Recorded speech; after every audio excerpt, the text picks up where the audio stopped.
अब मेरी बेटी का घर है, मतलब मेरा ही घर है ना। क्या आप ही समधन जी। हाँ हाँ, वो बात भी सही है आपकी।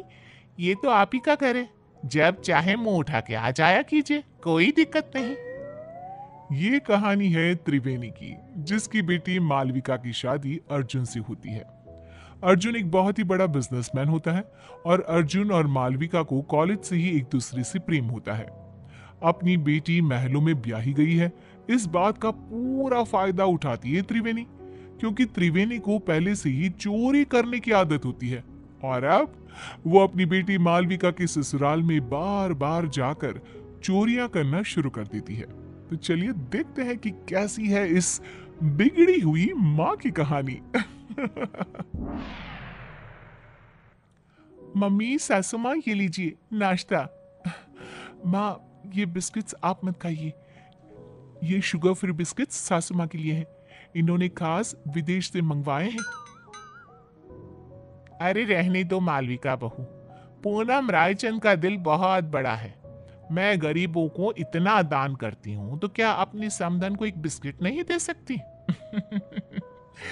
जस्ट किडिंग समधन जी। और हाँ मालविका बहू, आइंदा से तुम ये नौकरों वाले काम बिल्कुल मत करना। इन सब के हाथों में क्या मेहंदी रची है? मालकिन, वो पिछली बार सोने और चांदी के बर्तन हमसे टूट गए थे, इसलिए हमें बड़े साहब ने रसोई का काम करने से मना किया है। अरे चिल चिल, हम रायचंस हैं और इस महल में ऐसे हजारों सोने और चांदी की चीजें हैं।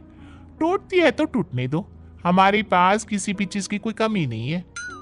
ये सब सुनकर त्रिवेणी के मन में लालच का प्रकोप जाग उठता है और वो मन ही मन पूरे महल को निहारते हुए कहती है, हाय, अब जब ये पूनम रायचंद अपनी जुबान कह रही है, फिर तो इस घर पे भी हाथ साफ करना ही पड़ेगा।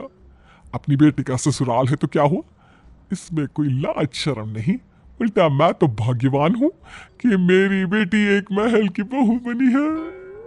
त्रिवेणी अब रायचंद मैंशन में रोजाना आना शुरू करती है और वो चुपके से पूनम के कमरे में घुसकर उसकी अलमारी से उसकी साड़ियां और गहने चुराती है और अपने बैग में लेकर पीछे के गेट से रफू चक्कर हो जाती है। पूनम जब हॉल में आती है तभी, अरे मालविका बहू, समधन जी कहाँ चली गई? अभी तो यहीं थी।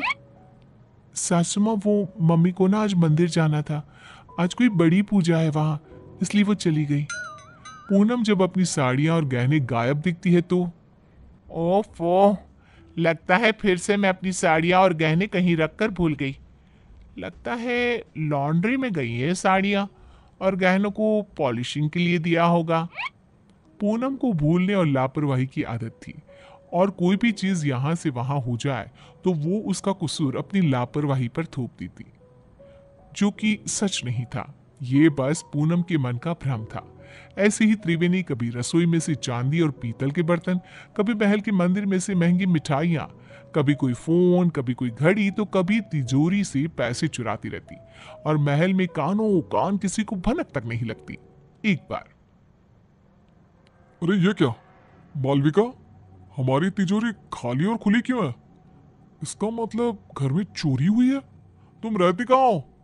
तुम्हारा हमारे कमरे पर ध्यान नहीं रहता है क्या? ये क्या बेतुकी बात कर रहे हो आप अर्जुन?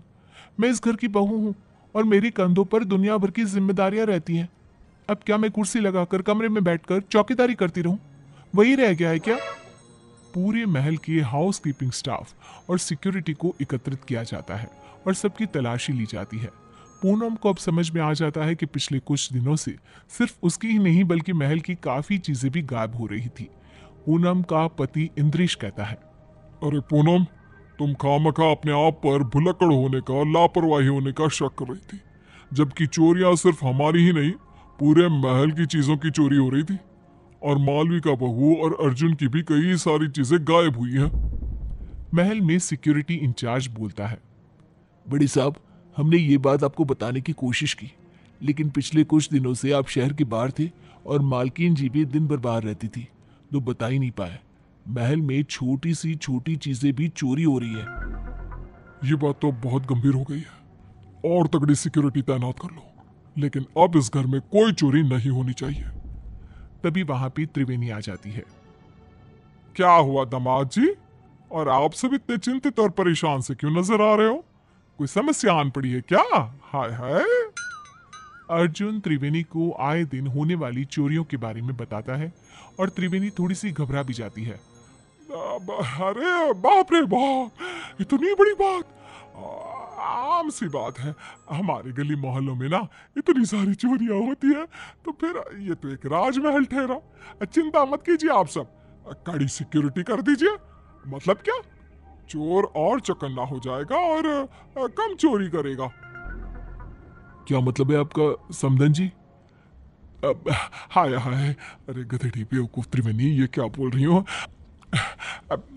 बैल मुझे मार जैसी समस्या खड़ी मत कर त्रिवेणी। समधन जी, किस सोच में डूब गई आप? अब कुछ भी तो नहीं, कुछ भी तो नहीं समधन जी, समधी जी। मैं तो बस ये कह रही हूँ कि आप अपना सारा सामान सहज के छुपा के रखिए, इसमें भलाई होगी आपकी। पूनम को त्रिवेणी के इस व्यवहार पर थोड़ा सा शक आ जाता है।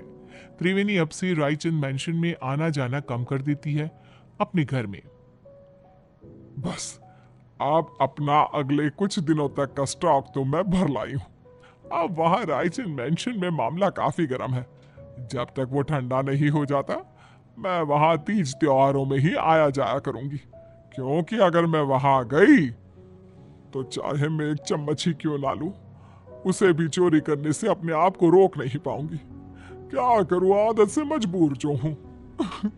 और बेवकूफ रायचंद, उन्हें तो पता भी नहीं कि आस्तीन का सांप रोज उनके घर में आकर चोरी करके जाता है। बेचारे जितने माला माल हुए उतने ही कंगाल भी हो गए। महल में एक नौकर पूनम के पास जाकर उससे कहता है, मालकिन, मुझे ना आपको एक बात बतानी है। वो दरअसल छोटी मालकिन की मम्मी यानी कि त्रिवेणी जी को मैंने अपनी आंखों से चोरी करते हुए देखा था। क्या तुम घन चक्कर हो क्या? तुम्हें ये बात मुझे पहले बतानी चाहिए थी ना। मुझे वैसे भी उस सो कॉल्ड समधन जी त्रिवेणी पर शक तो आ ही रहा था, लेकिन कंफर्म नहीं कर पा रही थी मैं आपको ये बात पहले इसलिए नहीं बता रहा था क्योंकि मेरे पास कोई सबूत नहीं था और आप मेरी बात पर विश्वास भी नहीं करते। और तो और त्रिवेणी जी इतनी चालाक हैं कि उन्होंने महल की उन्हीं जगहों पर चोरी की है जहां सीसीटीवी कैमरा नहीं है। अब देखना मैं क्या चक्रव्यूह रचाती हूँ। अब मैं हमारा पुश्तैनी हीरे का हार सरेआम हॉल में रख दूंगी, और जैसे ही वो त्रिवेणी उस हार को चुराएगी तब मैं उसे रंगे हाथ पकड़ लूंगी। पूनम की इन सब बातों को मालविका कमरे के बाहर ही सुन लेती है और वो अत्यंत हैरान और स्तब्ध हो जाती है। मालविका फौरन अपनी मां त्रिवेणी को फोन लगाती है। मम्मी, आपसे ये उम्मीद नहीं थी, आपने अपनी ही बेटी के ससुराल में इतनी सारी चोरियां की। वेरी बैड मम्मी, सासू माँ को आपकी इन काली करतूतों के बारे में सब पता चल चुका है। मालविका बेटा, ये तू क्या करी है? मैंने कोई चोरी चकारी नहीं की यार। मुझे आपसे कोई बात नहीं करनी, बाय। मालविका इतना कहकर फोन कॉल कट कर देती है। त्रिवेणी अब पूरी तरह डर चुकी थी। वहीं रायचंद मैंशन में पूनम हॉल में खुले आम पुश्तैनी हीरे का हार रख देती है और त्रिवेणी को न्योता देने के लिए फोन लगाती है। त्रिवेणी पूनम का कॉल देखकर कांपने लगती है। पूनम, रायचंद का कॉल, मेरी तो आज शामद है। अरे, आज सूर्योदय किसी और दिशा से हुआ है क्या? त्रिवेणी मेरा फोन नहीं उठा रही। खैर, वो वैसी भी आज आने ही वाली थी 2 बजे तक। अपने आप आएगी और सारी चोरी सीसीटीवी में रिकॉर्ड हो जाएगी।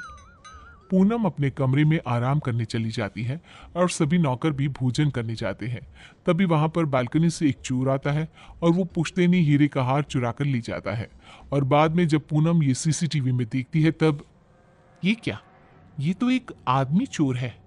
अरे नहीं, ये क्या कर दिया मैंने। तभी पूनम का फोन बजता है और उसे एक वीडियो मैसेज आता है जिसमें त्रिवेणी का वीडियो होता है। क्यों समधन जी, आपको क्या लगा आप मुझे पकड़ लोगी? लेकिन मैं तो चली 7 समंदर पार। अब आप मुझे कभी पकड़ नहीं पाओगी। मेरी मालविका का ख्याल रखना और अपने सामान का भी। त्रिवेणी, तुम्हारी इतनी हिम्मत! पूनम गुस्से में फोन पटक देती है और वहां त्रिवेणी एरोप्लेन में उड़कर सारा चुराया हुआ सामान लेकर